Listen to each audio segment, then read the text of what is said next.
Kapitalisme, kapitalisme, militerisme, kolonialisme, kapitalisme, militerisme, militerisme.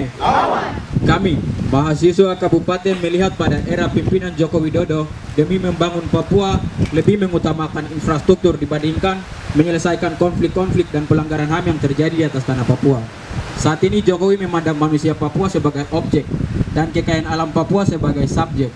Untuk memenuhi utang negara kepada IMF dan para investor negara imperialisme, pembangunan jalan trans yang menghubungkan distrik Tinggi Barat ke distrik Kapiraya hanya membuka jalan bagi para investor untuk mengkerut kekayaan alam yang berada pada Gunung Yoge. Pelanggaran HAM itu meningkat sejak pada rezim Jokowi tepat pada tanggal 1 Agustus 2017, Onebo berdarah dan Deyai berdarah pada saat penolakan rasisme di Deyai 28 Agustus 2019. Kasus tersebut belum tuntas. Bupati Deyai dan DPR Deyai masih belum menyusut kasus tersebut. Sampai saat ini masyarakat Deyai masih trauma dengan kejadian-kejadian kekerasan TNI Polri terhadap masyarakat sipil di Deyai. Operasi-operasi militer tersebut operasi-operasi militer terhadap masyarakat masih terus berlanjut. Operasi militer bersifat penekanan secara mental, seperti larangan-larangan membawa panah sebagai budaya leluhur Deyai, larangan-larangan membawa parang untuk pergi berkebun, dan larangan menggunakan atribut yang bersifat BK atau bintang kejora. Kekerasan militer itu masih terus terjadi hingga saat ini. Tepat pada tanggal 12 Oktober 2021 tepat tanggal 12 Januari 2021, Bupati Deyai Atene Doai bersama Pangdam 18 Cendrawasih Maijen TNI Ignatius Yogo Triono MA meresmikan Kodim 1703 di Deyai sebagai pangkalan militer Indonesia di wilayah Mepago. Seharusnya pembangunan Kodim itu ketika suatu kota atau daerah tersebut rawan akan konflik kriminal yang tinggi, namun di balik pembangunan Kodim itu ada apa? Masyarakat sipil di Deyai masih trauma dengan kekerasan pelanggaran HAM yang terjadi di Deyai beberapa hari yang lalu. Pada tanggal 8 Oktober 2021, 2 orang anggota TNI berpakaian lengkap mendatangi SD YPPK Kogemani, meminta kepada masyarakat sipil di Kogemani untuk memberikan tanah kepada TNI agar membuat pos TNI untuk membuat jalan trans dari Kogemani menghubungkan ke distrik Kapiraya. Kedua anggota TNI itu berjanji akan memberikan 2 mesin babat rumput kepada SD YPPK Santo Franciscus Asisi Kogemani. Namun respon dari pihak bidang Komisi Pendidikan Gereja Katolik SD Santo Franciscus Asisi Kogemani menolak permintaan pembuatan poslink TNI tersebut karena tidak sesuai mekanisme. Bukan hanya di Kogemani terjadi penawaran pembangunan pos militer, tetapi hampir seluruh Deyai ditawarkan, namun seluruh rakyat setempat menolak pembuatan pos militer.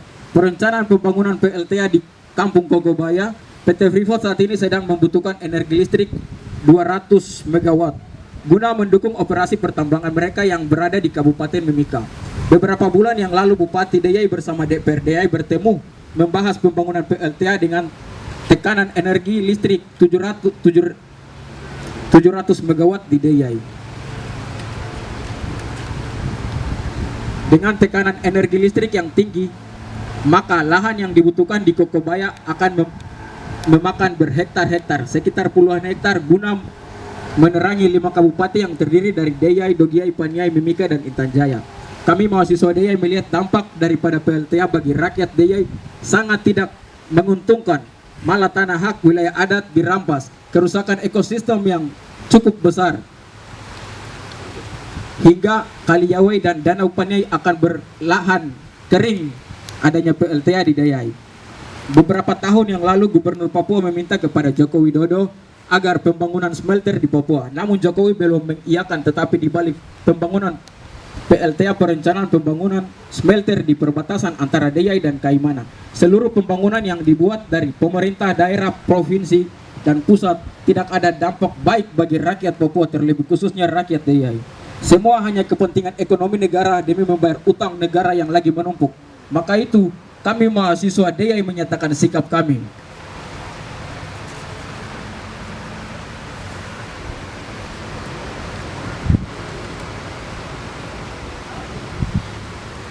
Forum Komunikasi Mahasiswa-Mahasiswi Kabupaten Deyai FKMKD Kota Studi Jayapura.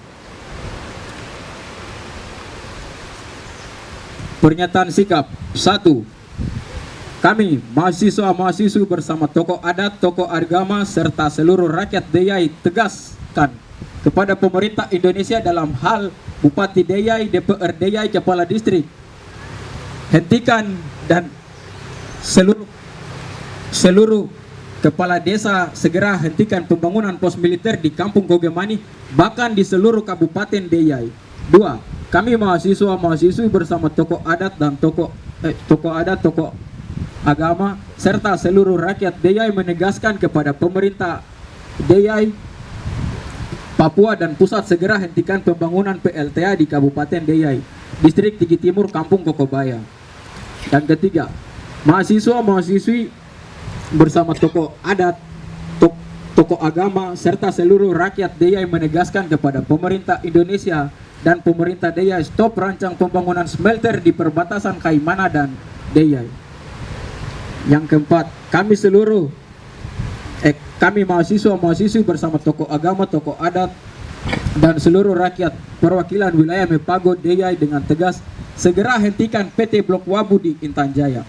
Yang kelima, kami mahasiswa-mahasiswi bersama tokoh agama, tokoh adat dan seluruh rakyat Deyai menegaskan segera hentikan pembangunan infrastruktur jalan trans yang menghubungkan Distrik Tigi ke Distrik Tigi Barat ke Distrik Kapiraya. Kapitalisme, kolonialisme, militerisme, Papua,